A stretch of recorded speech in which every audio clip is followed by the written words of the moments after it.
Republicans on the House Intel panel released that controversial FISA memo on Friday, bringing to light what they say are some pretty shocking revelations. Joining us now to react is Chris Swecker, who served 24 years as an FBI special agent. Sir, with all due respect to our other guests today, this interview is arguably the most important because of your background as an FBI agent. So I'll ask you right off the bat, you've heard other individuals saying the FBI is going to go after the president. The FBI hates the president. This was bad. This is now FBI versus president. How do you react to that?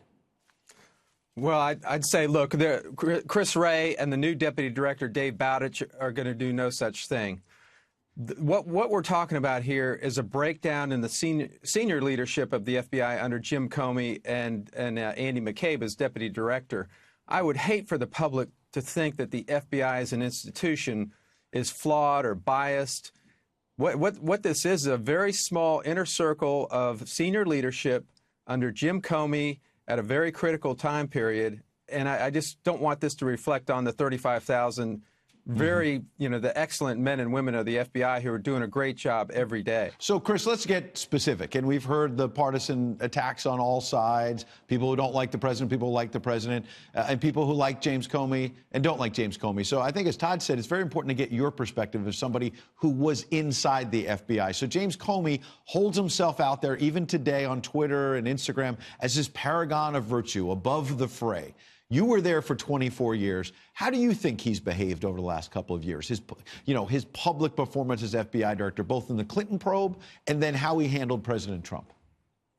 Well, I had the perspective of serving directly under Director Mueller. I bet I sat in on 500-plus meetings with him and Director Free, and these were two great leaders.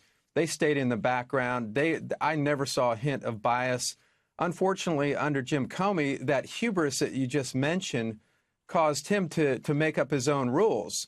Leaks, permissive leak environment, predetermining investigations, a non-investigation of the Clinton email investigation, thumb on the scale on the Russian investigation in the beginning here with the FISA applications, and just generally making up their own rules and letting their own political opinions infect their investigation. In fact, that is something you learn at the FBI Academy. You can't let your personal bias, you got to leave those at home. If not, you need to be in another line of business. In fact, I want to get you on something, which is that defenders of James Comey have said it was not a big deal that he and Andrew McCabe and others were drafting this exoneration statement for Hillary Clinton months before they even interviewed her.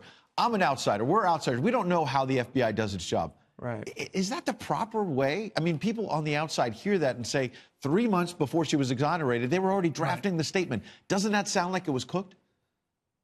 Yes, it does. It sounds like the thumb is on the scale. I mean, those of us that have done criminal investigations and counterintelligence investigations know that the Clinton email investigation was not a real investigation. They never once used the grand jury that I know of. We're hearing, those of us that are in the retired agent community, we're hearing that Deputy Director McCabe was expressing his opinions in closed-door meetings all the time about Trump. So we're talking about a predetermined investigation, and that is just not how the FBI as a whole operates. The problem is agents on the street don't operate that way. We appreciate it, Chris Swecker. Thank you so much, sir. Very much appreciated.